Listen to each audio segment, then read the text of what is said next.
Whoa! Let's level up your cooking skill. It's a cookbook! A cookbook! King's Honor, friends. I finally have some time today to look again at the World of Warcraft official cookbook. Let's find another recipe that can provide you with a feast fit for a war chief. Today's recipes are Wildfowl Ginseng soup with a side of red bean buns. I want to eat the soup when it's hot, so let's get the buns done first. These unusual little buns aren't just a pretty addition to a table setting. They are also delicious, packed with a soft, sweet bean filling that makes them difficult to stop eating. No wonder they're Lee Storm Stout's favorite snack. Now, I need to preface this episode by saying I was very unlucky when shopping for some of the more exotic ingredients, so we're going to have to improvise a bit. But maybe that's a good thing, a more accessible recipe for the cheaper among us who still want to try the recipe. For the buns, start with mixing half a cup of warm milk with 2 tablespoons of melted butter and 2 tablespoons of sugar. The recipe says unsalted butter, but you add a 1/4 teaspoon of salt anyway, so either don't add the salt or do it separately. That's one of my recipe pet peeves. Anyway, as long as the milk mixture isn't too hot, you can also add 1 tablespoon of instant yeast as well as 1 egg yolk. Set the egg white aside, we'll be using it later. I'm using a mixer for this first part, but basically we're going to gradually mix that together along with 2 cups of flour until it pulls away from the sides of the bowl. Then let's turn it out onto a floured counter and knead it for a while. Look at this tile countertop in my new house, isn't it weird? Good thing I have this silicone rolling mat to flatten out and compensate for the grooves in between the tiles. When the dough is bouncy, we're going to put it in a greased bowl, cover it, and let it sit and rise for 1 hour. Speaking of dough, the Wildfowl Ginseng soup calls for egg noodles, and while I could use the twisty ones from a bag of ramen noodles, I just don't think that does justice to the type of noodles shown in the picture, which look like decidedly more fancy Chinese noodles. I mean Pandaren noodles. So I guess I'm gonna have to make my own. I got a pasta maker from my parents for Christmas, so now's as good a time as any to make some. You don't have to do this part, especially if you don't have a pasta maker like I do, so I'll speed through it. Basically, you mix a cup of flour with a 1/4 teaspoon of salt, 1 egg and 1 egg yolk, and a teaspoon and a half of water in a mixer with the dough hook for 10 minutes, cover it and let it rest for 30 minutes, divide it in half, roll it out, and then pass it through the pasta maker. So satisfying.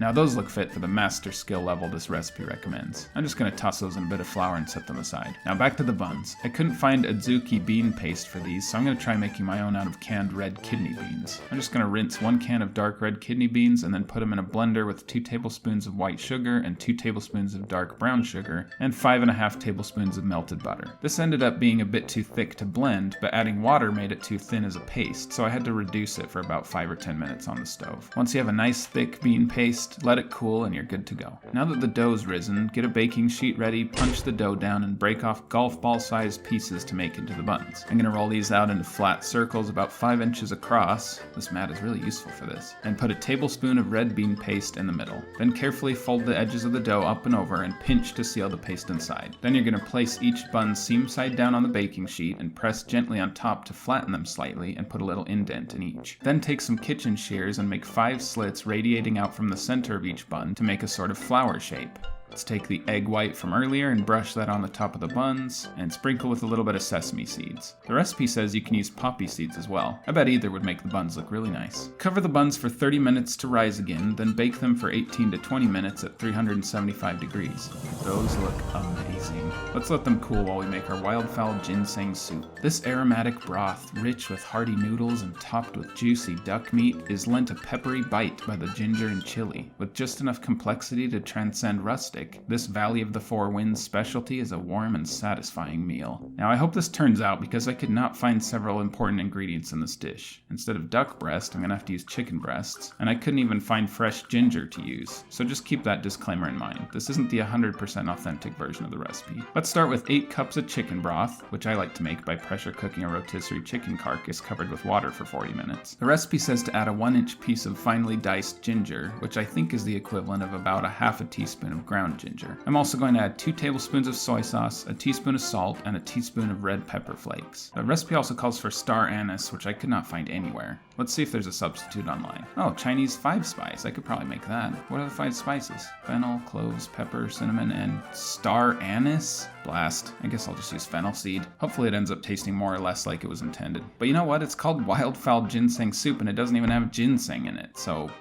Ha, I guess. So 3/4 of a teaspoon of lightly crushed fennel seed in there, and let's let it boil for 15 minutes before straining out the fennel seeds and turning it down to low. Next is the duck breast, or in my case, chicken breast. I'm just gonna heat 3 tablespoons of vegetable oil on a skillet, sear the breast for about 5 minutes, then flip it over and roast it at 375 degrees for 8 minutes. After that's done, let's set it aside until the soup is ready to serve. With the skillet and the meat's fat, we're gonna saute 2 cloves of minced garlic for just a minute or so until it's fragrant but not brown. Then take it off the heat and toss in several handfuls of baby spinach, or bok choy if you have it, into the pan, stirring it until it wilts. Whew, we're almost done. I'm gonna get my egg noodles and put them in a pot of boiling water for just about a minute or a minute and a half since they're homemade, and then take them out and toss them with the garlic, oil, and spinach to keep them from sticking together. Then we can add them to the broth. The chicken breast can now be sliced into bite-sized pieces and placed on top of a steaming bowl of our Wildfowl ginseng soup. This is quite the labor of love, but now I finally get to taste it. All right, let's eat.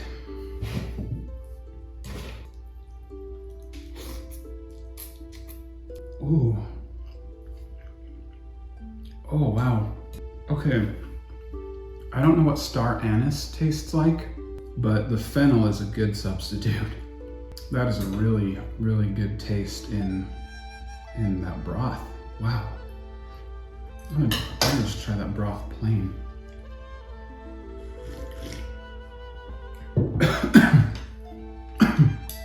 Ooh, spicier than I thought.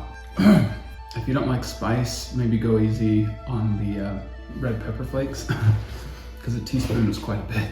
I mean, I guess that's just a straight broth with the noodles. It wasn't too bad. So good though. The chicken breast is kind of bland. I don't know why the recipe didn't say to like season it beforehand with salt, pepper, something like that. Maybe a duck breast is more flavorful. I don't know, but it's a little disappointing. I mean, it's good. It's got like a good sear on it. It's juicy from being finished in the oven and everything like that, but it just could use a little more salt. Maybe it'd be good to cook the noodles in salt water or add a little bit of extra soy sauce to the broth. But overall, I mean, it's good. It could use a little more salt. This would be a great soup if you felt sick. It would soothe your throat. The ginger and the heat from the red pepper flakes, very, very soothing and delicious. But that broth on its own, that's definitely the star of the dish. The homemade noodles weren't quite worth it. I'm gonna have to look harder to find like a Chinese market or something to get authentic egg noodles. Ramen noodles would be just fine.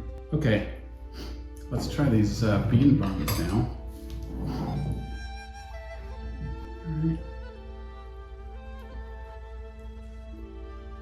Ooh,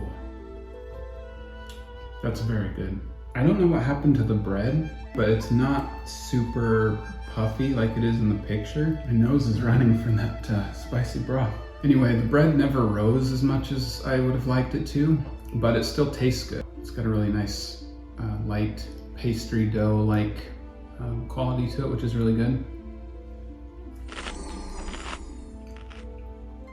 And that red bean paste is deeply satisfying. I'd like to try it sometime with legitimate bean paste, but I think I did a really good job of reducing those kidney beans down. It tastes really good. If you've never had sweet red bean paste before, I really recommend that you try it, because there's something about just like that robust protein flavor of the beans, but sweet, that just makes these buns just really, really satisfying, like I said.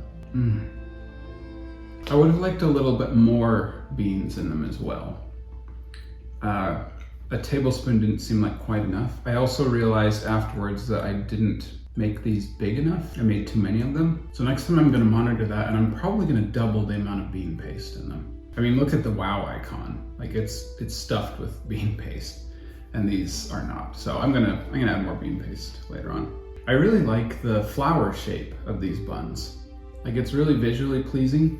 But it's also got kind of a fun sort of pull apart method to it that makes them fun to eat, and like a really good party snack. You could show off with these at a party and they'd be received really well.